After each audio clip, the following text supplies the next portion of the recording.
Well, this is new. Very few people know about this. Why? It happened last night. That is new. I had one of the most vivid dreams I've ever had in my life. In fact, it was at a different dimension than any dream I ever had in my life. And I've had some pretty powerful dreams that have proven that it's God. I'm reminded of, I had a dream once and in which God himself came to me. And by the way, we're in a prayer meeting, so if you see me looking to the right or the left, I'm not ignoring you. It's just there are people all around. This is our prayer meeting. So I had this dream in which God himself came to me.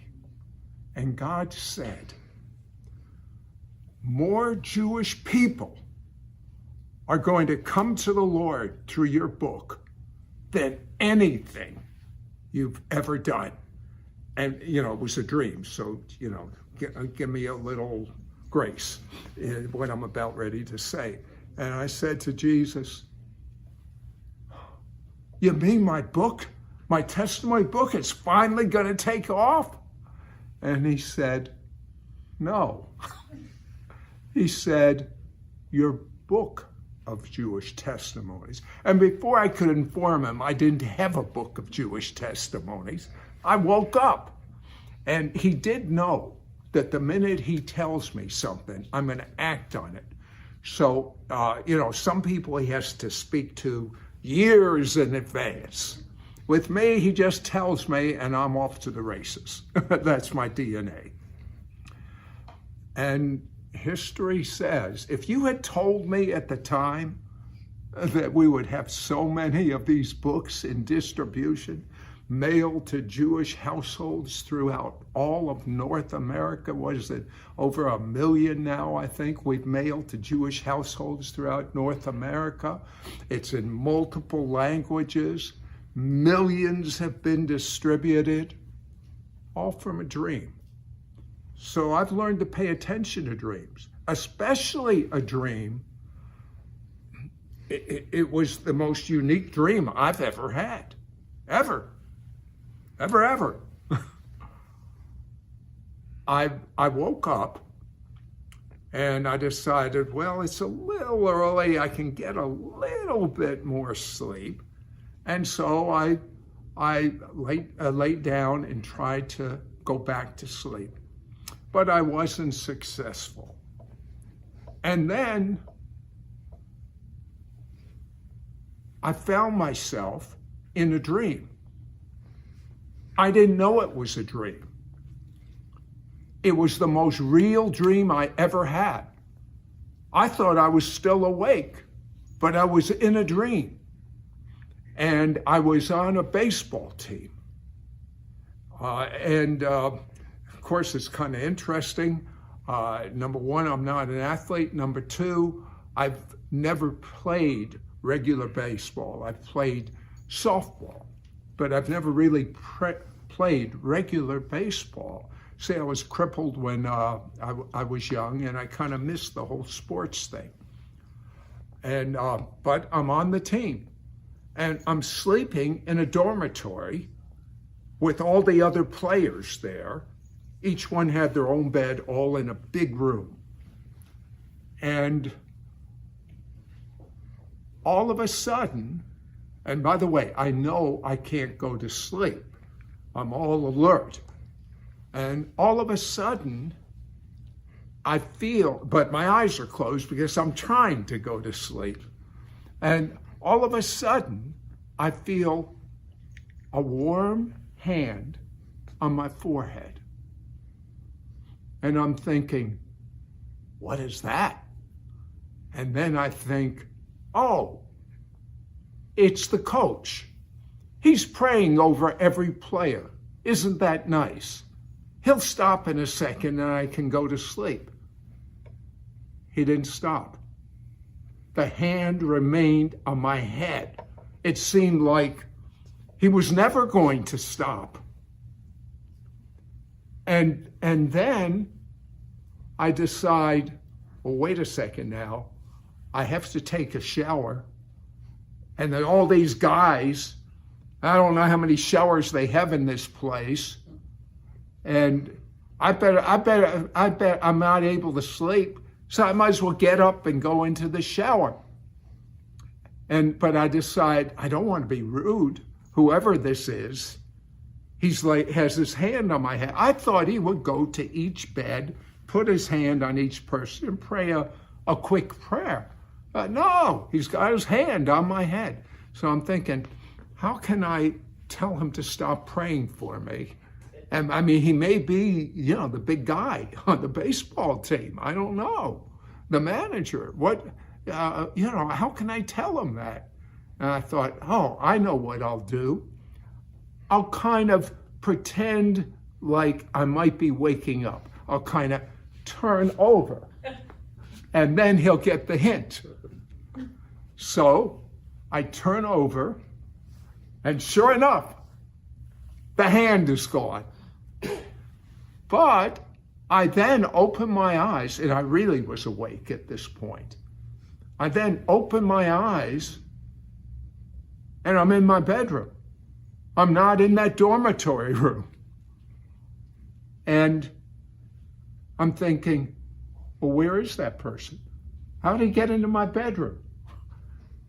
And I then realized it was a supernatural prayer.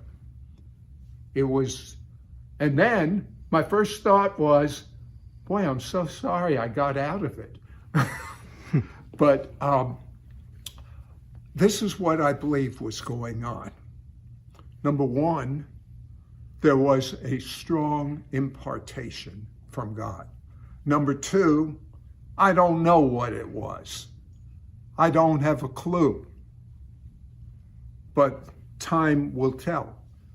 May have a clue before I finish this video. I pray that I do. But then I also had thoughts I didn't mention yet. During this dream, I thought, how can I play with these good athletes? I'm not prepared. I'm not ready. But here I am.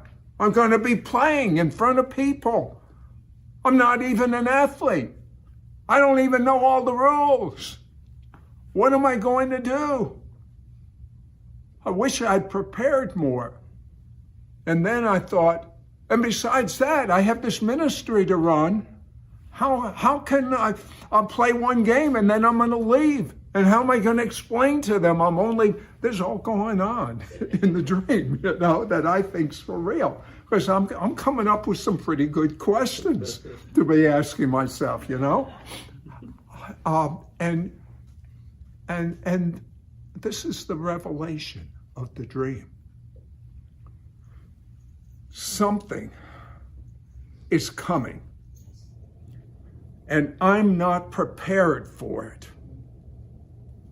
And the reason that I'm not prepared for it is it's something I've never done before. It's something that the world has never seen before. I can't get an instruction manual. I can't look at, go call mature believers and say, do you remember when that happened? What was it like? Because there's no paradigm for this. Everything that's working now will be a dinosaur when this new thing comes. If you are not of the mindset that you're going to move with the cloud, you're going to remain in the desert.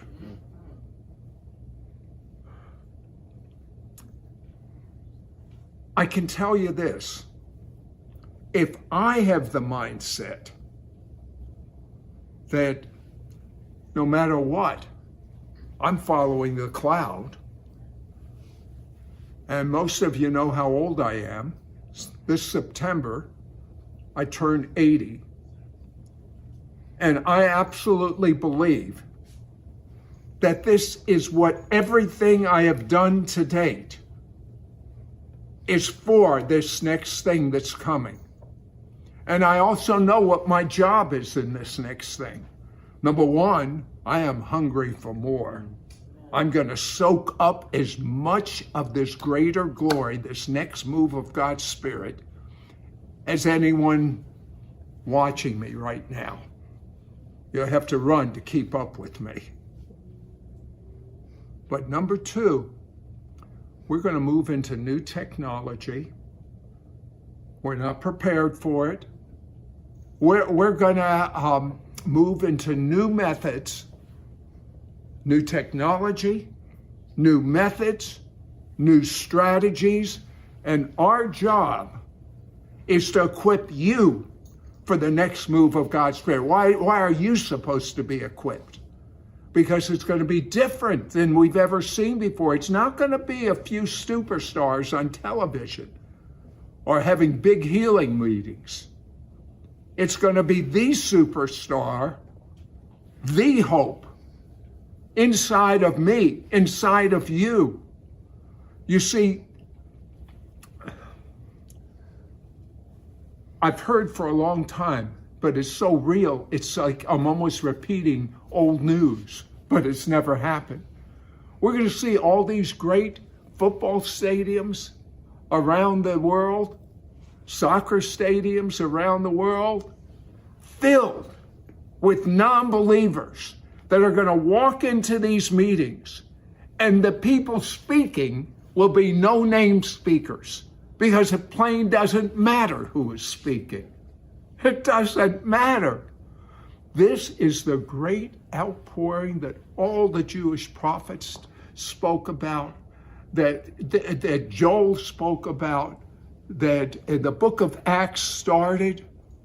But it's a level of glory that's going to change everything. It's going to change your family. How? I want you to think about someone in your family that is the least likely to come to know the Messiah. Not the most likely, the least likely. In fact, someone you prayed and prayed and prayed and you're discouraged.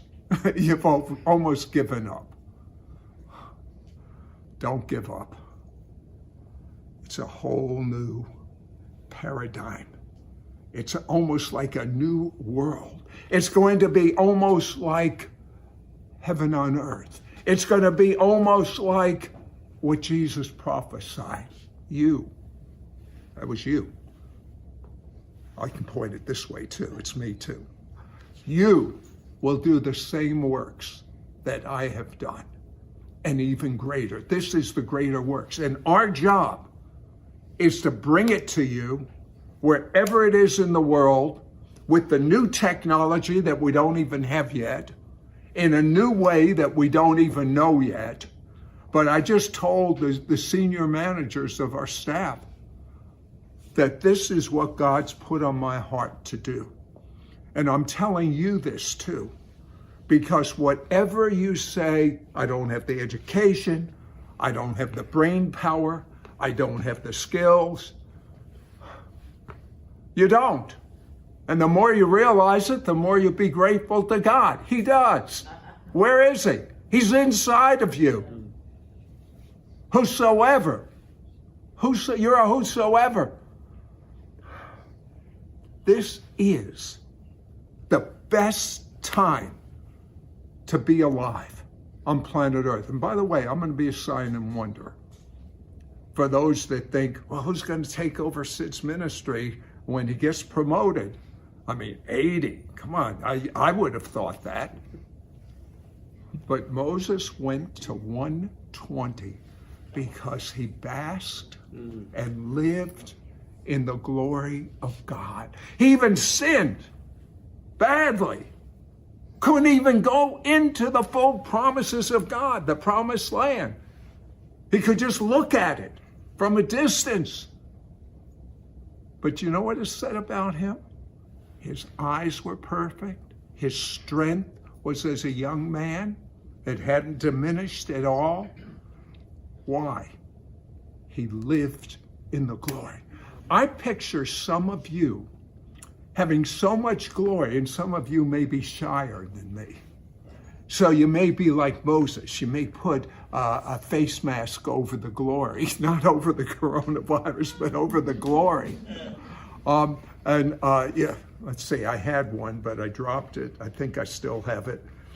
Last time I put this face mask on, I got more criticism from people saying, "Oh, you're afraid?" No, I'm not afraid. I'll tell you what, I do have a healthy fear, though. Maybe it's time to tell you guys the truth. And that is, I have a fear, a healthy reverence for God. It's in a healthy way. I don't want to displease him.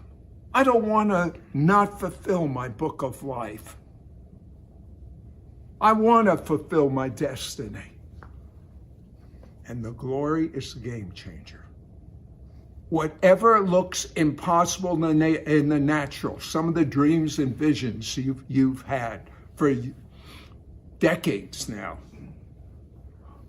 in the glory, all things are possible. So, throw off the old, be willing to walk in the new, and be excited. God's called you to the kingdom for this specific time in history. And there is no one else that can do what God's called you to do.